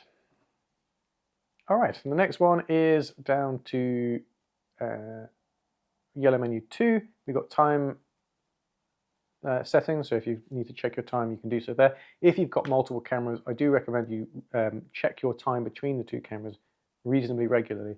This is true of all cameras really, that they're not perfect timekeepers, so they can drift a little bit. So if you're trying to sync things between two cameras, it's a useful thing to just double check it. You can change your language, your system frequency, so this is whether you're using NTSC or PAL. NTSC is the US standard. And help text size, whether it's small or larger. And you can turn off the feature guide here. So as you go through things? Does it tell you what it does and how it works? As you get more familiar with the camera, you might not want that anymore. Audio settings, you can enable or disable the beeps. It generally only beeps when you've hit focus in one shot, or there's not many times where it's beeping, but you can adjust that there, and you can adjust all the different system volumes there as well, which is useful. And we can go into here, which is audio monitor. We can monitor. We can check what channels it's monitoring and what it's showing us. And we can set our volume for the headphones that we're using to monitor our audio as well. And then via HDMI, which channels it's using to monitor. Because it's a 4-channel, potentially a 4-channel audio setup on this, if you're not in the right channels, you won't be hearing any audio, but it's just not showing you that because you're not set it up on this one. Right, yellow menu 4, screen brightness. It's fairly self-explanatory. All of this is fairly self-explanatory. Viewfinder brightness is for in there. Screen viewfinder color tone. You can actually adjust the color tone of the screens if you find that it's too warm or too cool, and you can fine-tune the viewfinder if you find that it's drifting a little bit from the back screen. You shouldn't need to do any of that generally out of the box. The next one is screen viewfinder display. I mentioned earlier that when you bring the screen out like that, it actually turns off the detection sensor there. If you put it on auto 2, it will turn that detection sensor on all of the time. Or you can manually set it to viewfinder or screen. I tend to leave it on auto 1. User interface magnification, you can enable this, and if you're struggling to read anything on the screen, if you double tap with 2 fingers, it will enlarge the display, so you can sort of zoom into things. It makes things a little bit easier to read. If you have forgotten your glasses or something. So HDMI out resolution, you can set that to auto or 1080p or 1080i. Shutter at shutdown, you can have that closed to protect the sensor when which you should do really. It's great. Below that is sensor cleaning. When the camera turns itself off, every single time it turns off, it will go into a ultrasonic vibration, and it cleans the sensor and kicks off any dust. You can manually set that to go now, or leave it as it is. Manage password. So all of our cameras now, with the newer ones and some of them with a firmware update, actually have a password when you turn it on.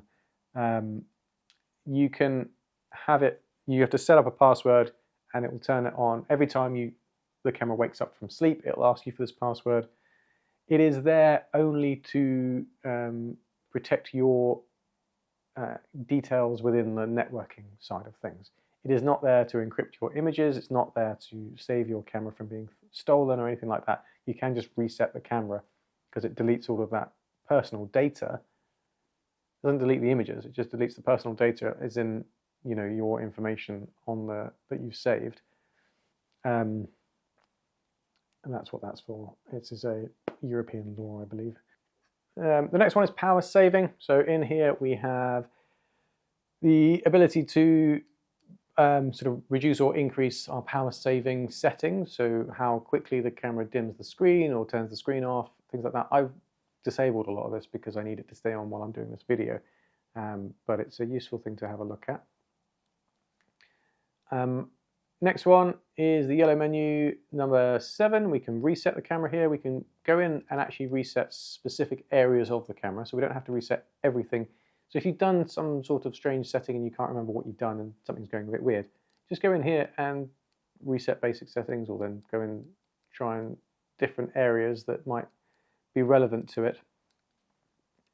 Or you can fully factory reset the camera here, which seems obvious, but we didn't have that for years in these cameras. Custom shooting mode, I mentioned this earlier with the mode dial on there. You can set, this is where you save your custom shooting mode. So we go in, you set the camera up how you want it, and you save it, register it as C1, C1, 2 or 3. And then save load camera settings on card. this is a very cool thing, and this is the first time it's ever come onto a camera below a 5 series camera. You can tell I'm very excited about this, but because these cameras are very complex and they have a lot of things you can change, if you have multiple, which many people do, you know, not the pros do, or you just want to back up your settings, this is how you do it. So you save, you go in there and it will save those settings to a memory card as a little file, and you can put that on your computer, store it on there, and then when you need to reset the camera or it goes in for repair or whatever, any other reason, or you get a second body, you can just load those settings onto it. It is camera specific, so you can't load an R5 Mark II settings onto this camera or anything like that. And in some cases, firmware specific as well. So if it's been a big update in firmware, some things won't work on that. But it's a very useful thing to have. Right. Battery information. We can go in here and see how our battery is performing. You can see this battery has done not a lot because I've not been taking any pictures with this camera. We can actually input our copyright information here as well, so we can input our details, and that's stored in the metadata of the images in the EXIF data. You can show your log of major settings that have been changed on the camera here. That would be mostly for technicians and that sort of thing. If you want to get to the manual, you can scan this QR code with your phone and it will bring it up, but you won't need to now, you've watched this video. Certification logo display, this is just something we have to have in the camera, and then down here is your firmware. Now, your firmware won't look like this. This is a pre-production model, so it's got slightly unusual firmware. But this is where you would go to update your firmware as well. So if you download the firmware from the Canon website, you put it on the root folder, the sort of first folder, the first bit of the memory card that you see on the computer, put the file of the firmware on there, plug it into put it in the camera, and press the camera firmware here. It will then allow you to update the firmware to the newest one. I really recommend keeping your cameras up to date. Things change over time. Things are not necessarily always perfect when the camera's first launched, with things that we couldn't necessarily foresee, or there's new lenses released, and we need to allow you sort of firmware updates to allow you to get the most out of those. There's lots of things that can be improved. Autofocus also gets improved over time with these cameras over the years. You can actually also update your lens firmware if needed as well. You can look those up on the Canon website to see if there is any for your kit. Or if you have the app, the Canon Camera Connect app, and you've paired it with your camera, it will give you a notification that your firmware is due and available, and you can actually do it via the app. It will just pair it over Wi-Fi and do it that way as well. Okay, green menu 1. So the green menu is new if you're coming from an R6 Mark II.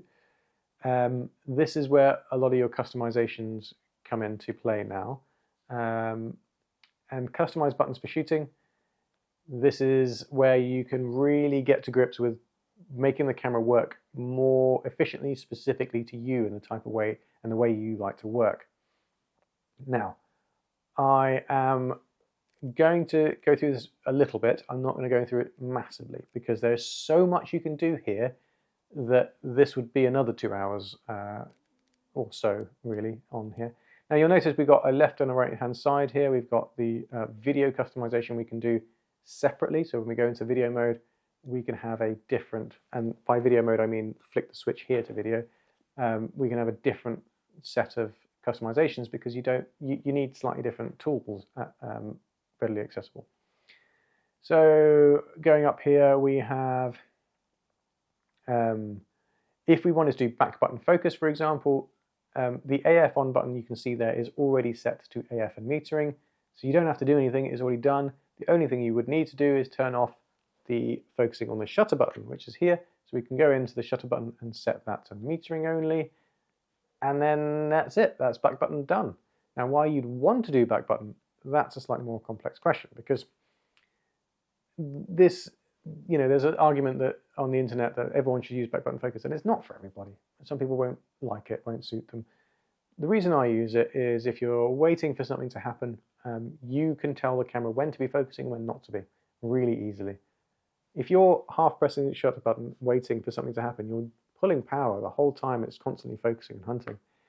And it may decide that it's going to sort of disappear off into the background or whatever, and you're waiting for a bird to hit this perch.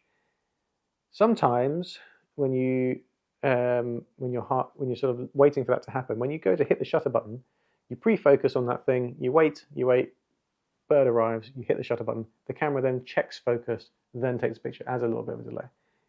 If I've got it on back button focus, I can back button focus so I'm ready, it's pre-focused on that point, let go.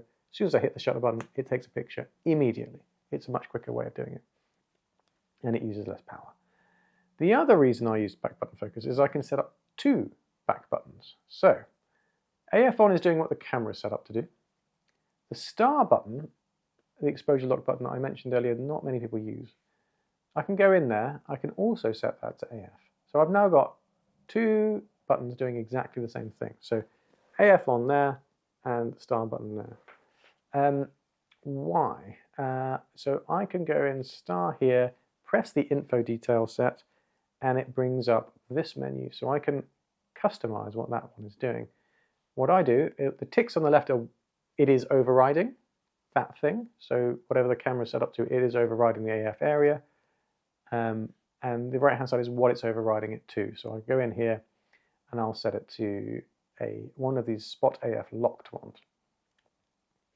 So then I have a very quick way of switching between tracking and no tracking. I can just move my thumb, because sometimes I want to pick out a detail, you know, a logo on a top, or a feather, or something else that's slightly different to the camera picking out the eye. So if I show you now and point this at my little bouquet of flowers, let's put it in servo. Everything needs to be in servo all the time. So we're focusing, we've got tracking on the AF on button. I'm not touching the shutter button at all. But then on the other button, I've got 1 point, no tracking, and it's not doing anything. Much, much, much easier way of interacting with it. Now, word of warning, lots of people do this wrong. They set up the camera to do single point, no tracking, and then they use the AF on button or the star button to go into it and use this one, eye detection AF. Do not do this. This is, if I show you what this one does, it basically, you see that pause between it picking a subject? So it's not taking into account where my focusing point is. So by using the eye detection AF there, it sort of, we're not using the focusing point. We're not guiding it to the subject we want. If there's multiple people in the frame, it's just going to pick any one that it wants. There are probably some use cases for this existing. I've never found one. What you want to do is set up the AF there, and then if you want to do it that way around, set it to info detail set, and then set up eye detection and control there, because it will take into account where the focusing point is already. Much better way of doing it. If you've watched another YouTube video that tells you to use the other one, they're wrong. I will stand on that hill.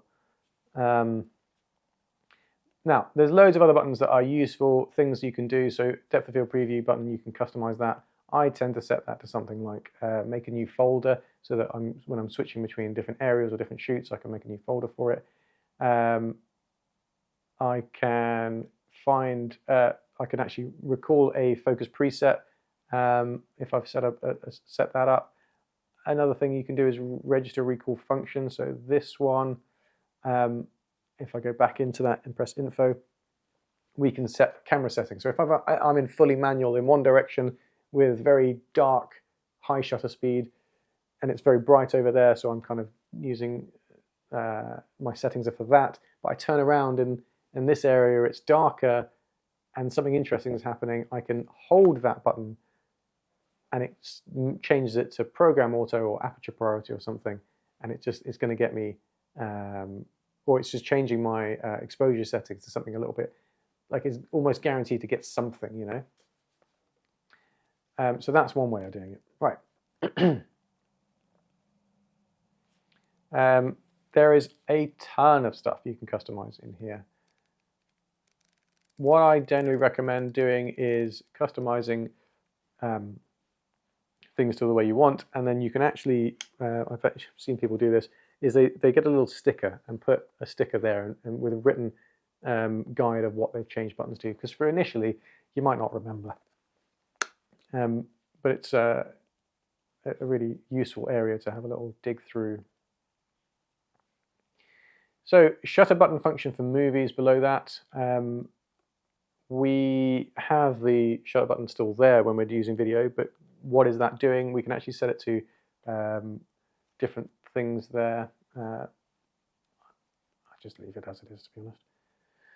Customize dials and control ring. So we've got 3 dials on the camera, one there, one there, and one there. And we've got the control ring on there. We can customize what these different ones do. So the one on the lens is that one. And if you see the down arrow, that means you have to be holding the metering button to adjust it. So I'm half pressing the shutter button to adjust that thing. The reason we need to do that is it's sort of a safety thing. Like if you didn't have that on and the camera was sort of on your side and hanging on a strap, it might change the settings otherwise. If you want it without, you can go down and there's also those without the down arrow. You can reverse the directions for the dials there if you come from another brand. Direction set, TV and AV, again, reverse directions for that. You can switch what these two functions do on that one. Oh, sorry, that one on the back one. And next, green menu 2, touch shutter. I'm a grumpy old man with this one, but I hate it when you tap the screen and it takes a picture. I don't like it because I touch it by accident, it takes pictures. Multifunction lock. So this is that switch on the top that says lock. If we're in lock, which ones does it stop from affecting things? Touch screen, for example, you can customize that there. Green menu 3, touch and drag AF. This is for moving the shutter, the focusing point rather, with the touch screen when you have the camera to the eye. So you have the camera up to your eye and you can use the touch screen and drag for moving the shutter, moving the focusing point. It's a little bit of a layover from the early days of mirrorless, but it still has a use now for some people. AF area selection control. When you tap the far right button, which button do you subsequently press to change the AF area? You can either tap that button and then use a dial, or tap the MFN button. How sensitive the joystick is on that one. Focus ring rotation, so the focus rings on the cameras are fly-by-wire, they're not physically attached, so you can change the direction and you can change the sensitivity below that as well. Whoop. Let's go into the next one. Green menu 4, customize buttons for playback. You can actually set up a whole set of customized buttons in Playback. One of those at the moment is the MFN button, and it sends images to the smartphone as a one-button press. Wonderful stuff. Color is your rate button. Set is not anything, but you can set it to do something. When you use the top dial, how many images does that jump? You can actually do folders, or you can do 10 images, things like that. When you are... the one below that is image jump with some other buttons pressed. I've never done that before, so I don't know what that is actually, to be honest. Switch the dial direction during playback. Switch as in which one does what, image jump or magnify. I do sometimes pick up customers' cameras that have customized a lot of this, and then I just can't navigate their camera because it's set up the way they want it to, which is quite funny. So customized controls, you can clear, and if you find that you've confused and you don't remember what you've done, you can just reset the customized controls here, which is useful. You can disable or enable entirely the touch control. if you really hate touch control. Don't know why you would. But. So, orange menu 1.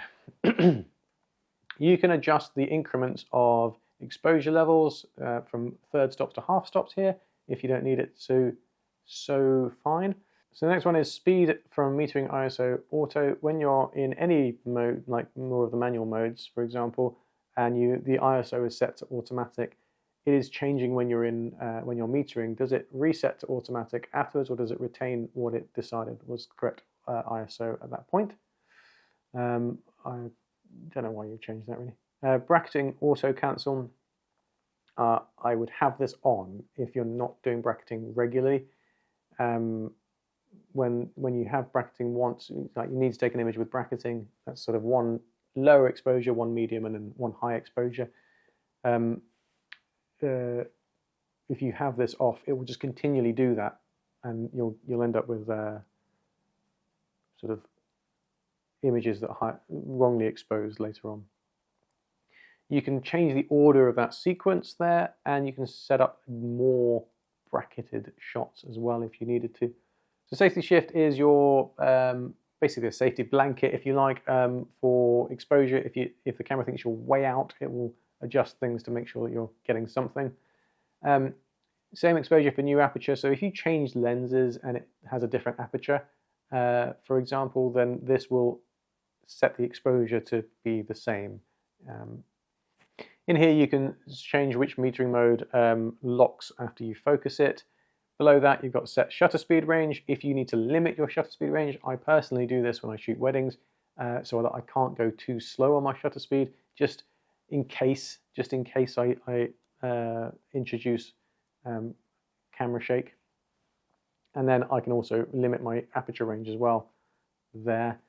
So add cropping information. So if we changed our aspect ratio or cropping information on the earlier on in the red menu, it'll add that cropping information to the file here. We can change what the delete button does on this bit as well. We can turn on release shutter without lens here. So the reason you might want to do this is if you're adapting older manual lenses that don't have a chip in it or anything like that, you would need to turn this on because the camera's not recognizing a lens being there. So that setting is just there. Retract lens on power off. Some lenses, when they are focusing, the front element of the lens kind of comes further out, and when you turn it off, it will just bring that back in. So when you're packing it, it's a bit smaller. If you are doing a still life setup and you need it to not change, you need to turn this off. So when you change batteries or whatever, it's going to retract that lens and change your focus for you. It can be a little bit frustrating if you're doing stop motion animation, for example. Add IPTC information. So this was something that I was talking about the other day with someone. This is, you can set up profiles, you can set up these presets, and you have to do that in EOS Utility in the desktop software. And it will allow you to set up a range of information about the shoot, loads of detailed information that can then be applied to all of the images in a shoot in the metadata of those images. Useful in certain situations. So you can clear all of those custom functions there as well. So if you get confused in this section, you can just reset it there. The final menu, the green menu, is a My Menu tab. If there are a few items in all of that I've just shown you that you need to get to regularly, but you can never remember where they are, you can set up a My Menu tab and then save very specific things within the rest of the menu into this, which will make life easier because everything you need is in one place then. You can actually have multiple tabs. You can name those tabs wildlife or sports or whatever. So that is the stills menus. Now we're going to switch over to video and we're going to show you a few little bits in here that are different. So most of it is the same, but we get a little bit more new options in this area. So I'm going to set it to manual.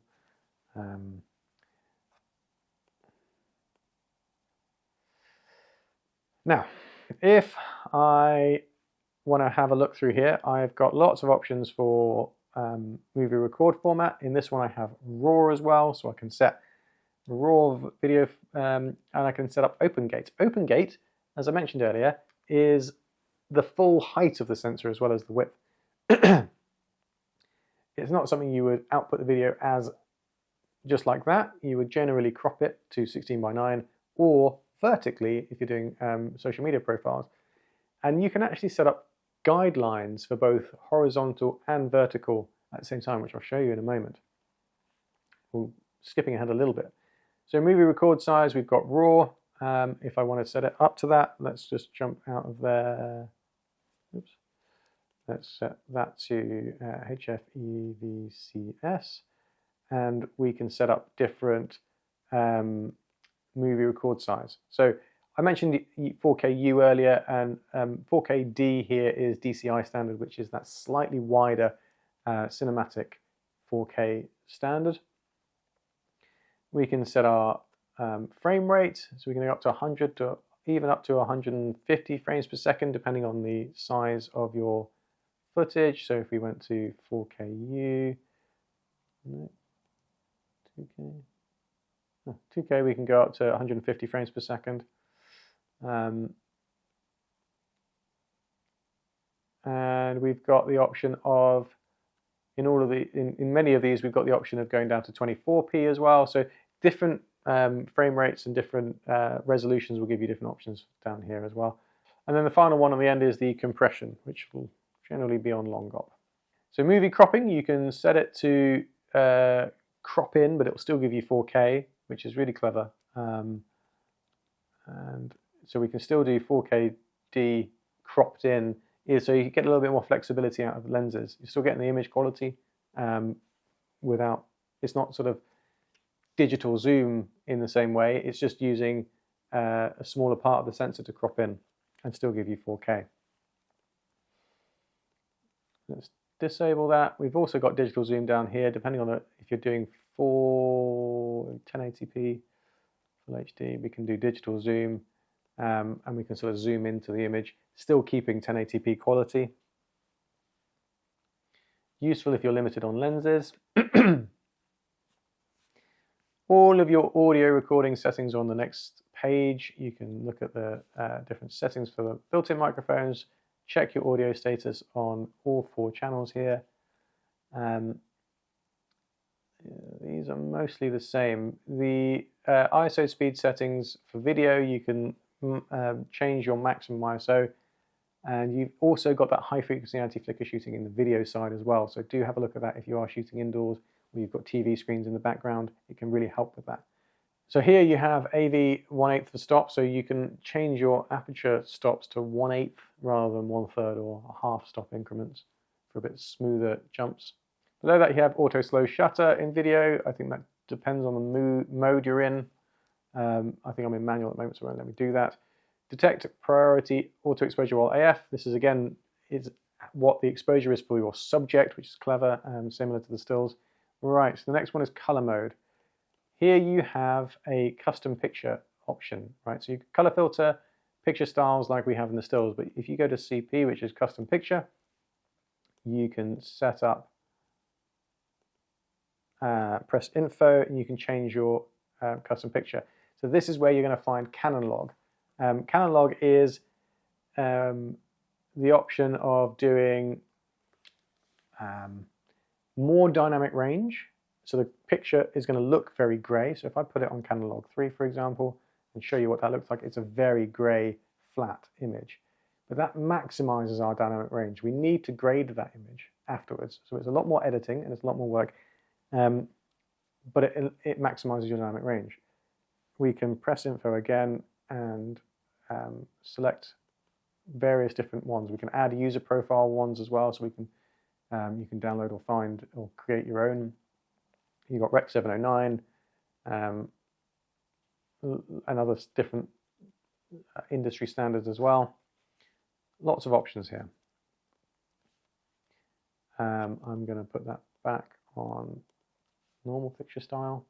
We can increase our clarity here. We can do HDR PQ for video. We can even do HDR movie mode, which is some clever stuff to increase dynamic range. a lot of the rest of the stuff is the same as still, so I'm just going to double check there's nothing else. So pre-recording set, we can actually do pre-recording for video as well.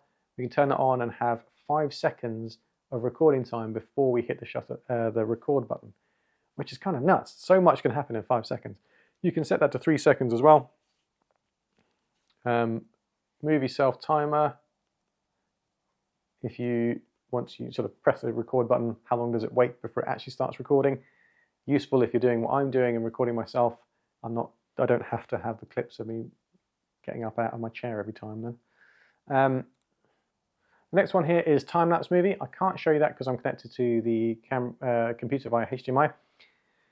But what time-lapse movie does is shows you all the settings you need for setting up a time-lapse, and it will save it as a video. You don't get the individual frames like you do on the still side, but it will tell you exactly how long you need. So whatever the interval is, how many shots you want to do, it will tell you how long that's going to take and how long the video will be at the end as well, which is really useful. We can turn off the tally lamp on red menu 7. If you need a little bit more subtle, down below you've got video auto level, so it uses the image stabilization unit to try and keep your horizon level there. Red menu 8, you've got HDR and Canon log view assist, so you can actually set up the screen to do you a preview of what it will look like graded essentially. So it just makes it easier to work with and look at. False color and zebra are cinema features that come over from our cinema cameras that allow you to have sort of overlays on your images to help with exposure settings. Above that you've got time code. So this is to sync up multiple cameras via time code. I've never done this, so I don't actually really know how it works personally.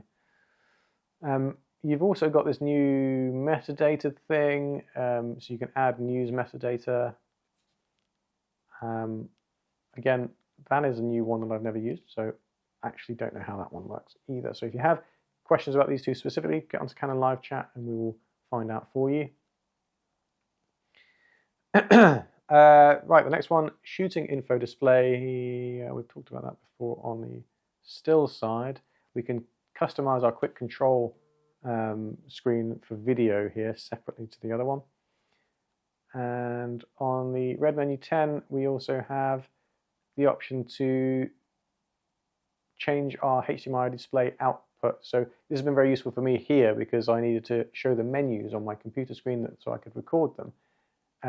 By default, it was on the top one, so it wouldn't show those menus on the computer because it's not outputting the menus. That's pretty much all you need to know there. So AF menu changes slightly for the video compared to stills. You've got subject switching sensitivity on AF2.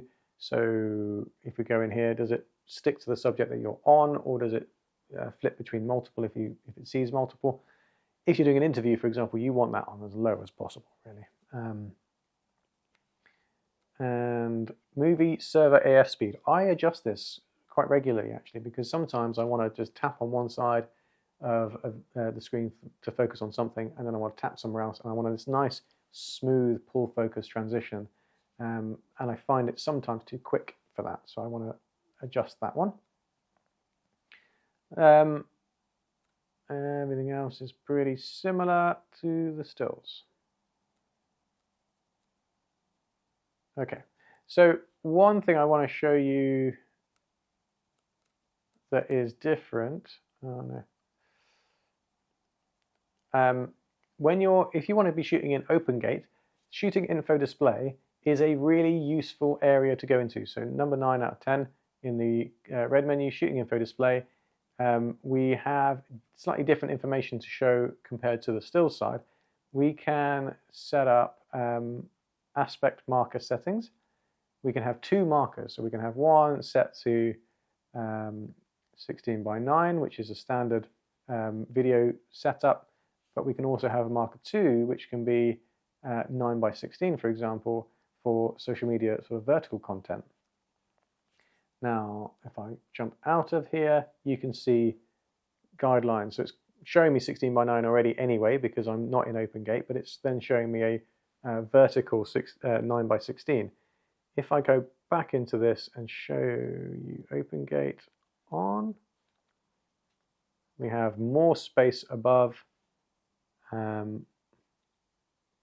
we can see those guidelines. So I've got my horizontal guidelines there for when I'm doing 16:9, but I then get the extra height for my social media content as well. Really useful, but it is a little bit hidden away, that setting, to show you the guidelines. As I say, it's in Red Menu 9, Shooting Info Display. So that's everything there is to talk about on an R6 Mark III. If you've watched the entire video and you stuck with me throughout, thank you very much. You should be an expert now too. If you have any specific questions, drop it in the comments. I will check back on this video from time to time, as will the WEX guys who will be keeping up to date on there. Thank you so much for watching. Goodbye.